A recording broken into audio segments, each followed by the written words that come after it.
BPL নয়, সবচেয়ে বেশি গুরুত্ব দিতে হবে ঘরোয়া ক্রিকেটে। ঢাকা প্রিমিয়ার লিগে করতে হবে আরও বিনিয়োগ।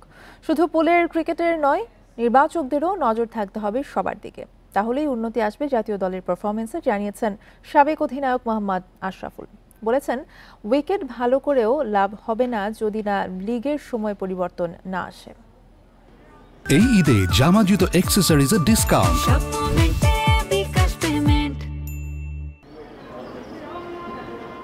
গেল কয়েক বছর আগে ওয়ানডে ফরম্যাট নিয়ে গর্ব করা যেত, যে কোনো দলের বিপক্ষে সমানে সমান লড়াই করা যেত, অথবা বড় মঞ্চে জয়ও আসতো। তবে সেসব এখন শুধুই সোনালী অতীত। সামান্য প্রতিদ্বন্দ্বিতা করতে পারাই এখন বড় সাফল্য। এমন টালমাটাল অবস্থা থেকে দলকে উদ্ধারের উপায় কি? আমাদের ফার্স্ট প্রায়োরিটি আমরা দিচ্ছি হলো বিপিএলকে, কিন্তু আসলে আমার মনে হয় যে আমাদের first priority definitely first class ক্রিকেটে দেওয়া উচিত।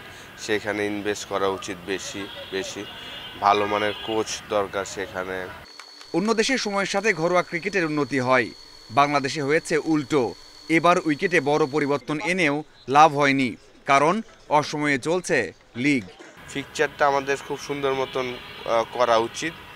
বিশেষ করে আমরা যখনই সিজনটা শুরু করি এনসিএল 4 ডে ম্যাচ দিয়ে, আপনি দেখেন যে প্রত্যেক বছরই আমাদের 2-3টা করে ম্যাচ কিন্তু মিস হয়।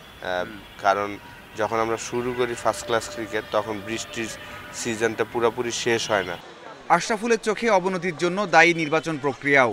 গেল 8 থেকে 10 বছর যেভাবে ক্রিকেটার বাছাই করা হয়েছে, তাতে পাইপলাইন নষ্ট হয়েছে।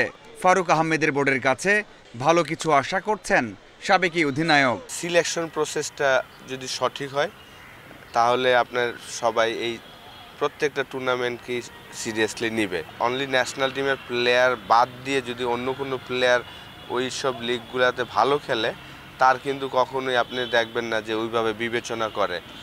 কয়েকটা প্লেয়ার তাদের মাইন্ডে রাখে যে এই প্লেয়ারগুলো ভালো খেললে তাদের জন্য সহজ হয় সিলেকশন করাটা। শুধু পরীক্ষিত অথবা নতুনদের নিয়ে নয়, জাতীয় দলের পুল বড় করতে অভিজ্ঞদের বিবেচনায় রাখতে বলছেন আশরাফুল। Mazharul Islam, independent news.